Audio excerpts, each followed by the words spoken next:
First on Good Morning El Paso, new this morning. We now know the name of the motorcyclist who died after a crash on Trans Mountain last night. Also, the latest details on why a man barricaded himself inside an Eastside bank for more than 5 hours this week. Police told ABC7 why they say he did it. It's a specialized engineered project, and the cable is specific to what they're trying to do. And ABC7 learned what the city is now working on to get that long-awaited San Jacinto Plaza complete. We're talking about a cable. What exactly the details are, we'll have them coming up. Live, where news comes first. From the Mesilla Valley and Las Cruces to El Paso and the borderland. This is ABC7's Good Morning El Paso.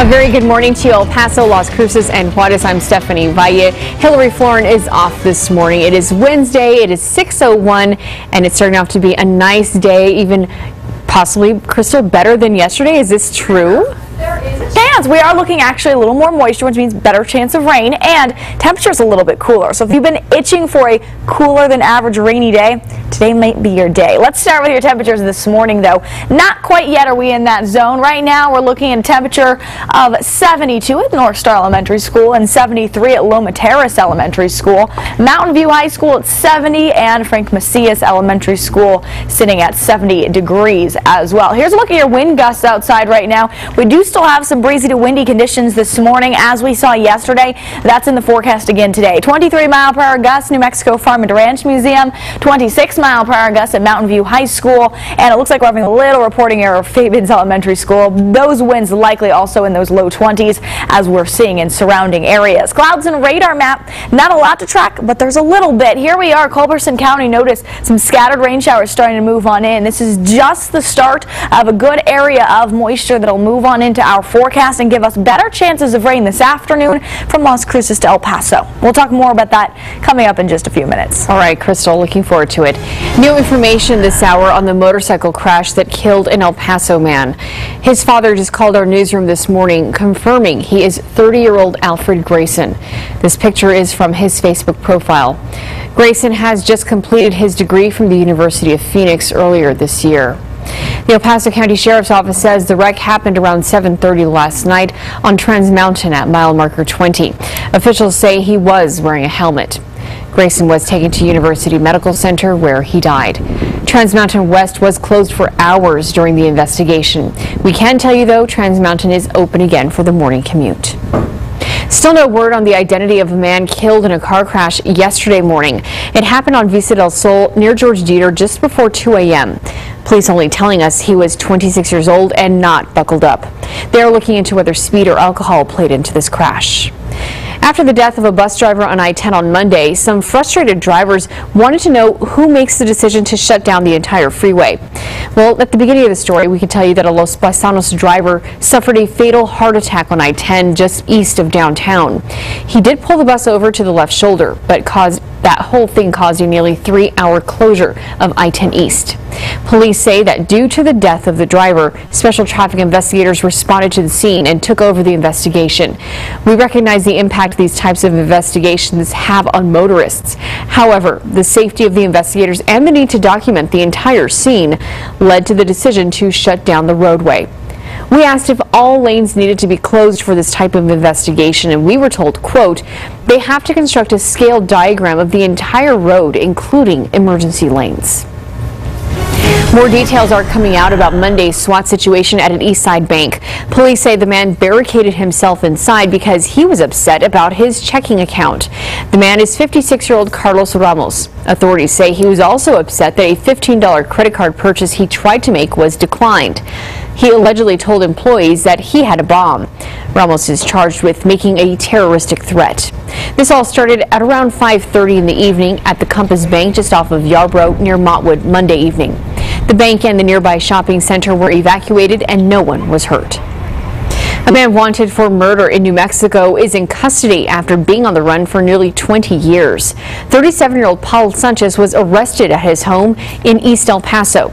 Authorities say in September of 1996, Sanchez gunned down a man outside a dance hall in Albuquerque. And when agents tried to take him into custody, Sanchez allegedly lied about who he was and gave authorities fake documentation. He and his family later admitted his true identity. Sanchez is accused of first-degree murder and is awaiting extradition back to Albuquerque. An El Paso woman admits she's guilty of preparing fraudulent tax returns, and now she's facing 3 years in prison. 43-year-old Blanca Ramos Estrada was also ordered to pay a $250,000 fine. Estrada is the owner of Blanca & Sons Tax Service, and she admitted to inflating income amounts for her clients in order to maximize their returns under the Earned Income Credit. The IRS says Estrada's actions cost taxpayers $140,000. The El Paso City Council is more than $200 million in debt, but it was for projects that have already been paid for. And here's why. Past city councils approved debt, but didn't issue the debt, so that the city could hold off on paying interest until it was absolutely necessary. So, the city will often use money that it has on hand to pay for projects and then pay itself back by taking out debt approved by prior councils.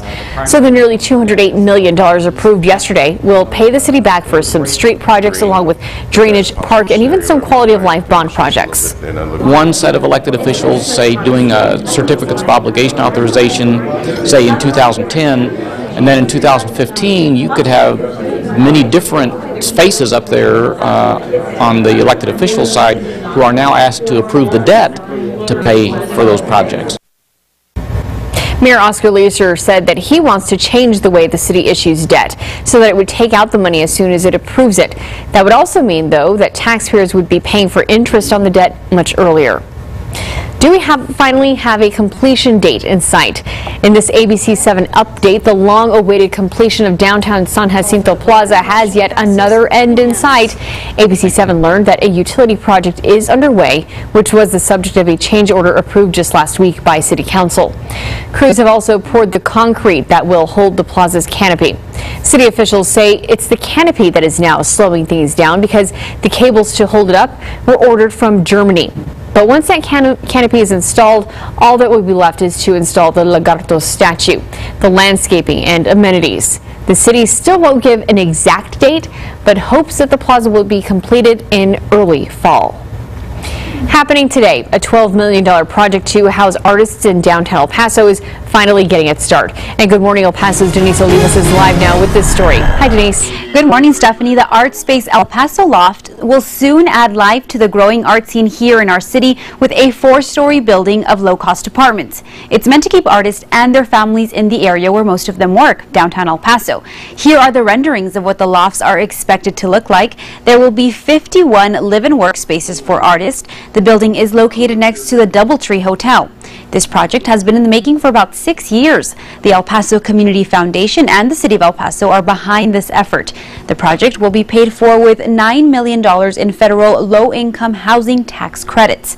And the El Paso Community Foundation is using nearly $3 million of its own funds and property to put this all together. The art space lofts are walking distance from the Downtown Arts District, and a Minnesota-based company that has built similar living spaces in more than 20 states will create the new downtown edition, and that groundbreaking for the art space lofts is happening today, later this morning. Stephanie, back to you. Okay. Good to hear, Denise. Thank you.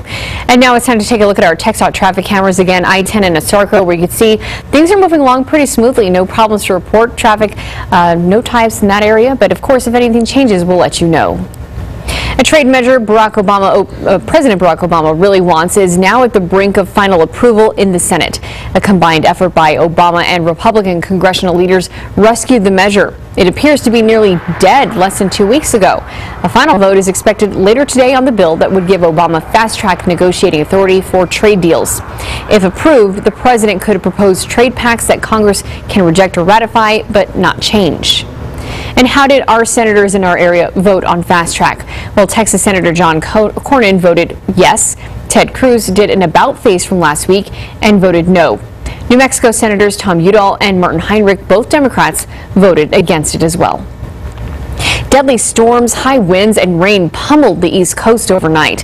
500,000 people are left in the dark this morning after heavy rain and strong winds battered the East Coast from the mid-Atlantic through New England. The wild weather also wreaked havoc for tens of millions of people from Virginia to Maine. We will have more on the severe weather across the East Coast coming up later on Good Morning El Paso. And still to come, though, Las Cruces police are changing it up and taking the roles of car thieves. How they're giving residents a big eye-opening lesson. Also, a traffic alert for those in New Mexico. A big bridge project is going to cause headaches with some major detours. And meteorologist Crystal Klein has your detailed forecast up ahead. Crystal. And that forecast looks pretty good today if you're one for the rain. We'll talk about those chances of showers coming up. All right, thanks, Crystal. It is 6:10 and this is ABC 7, where news comes first.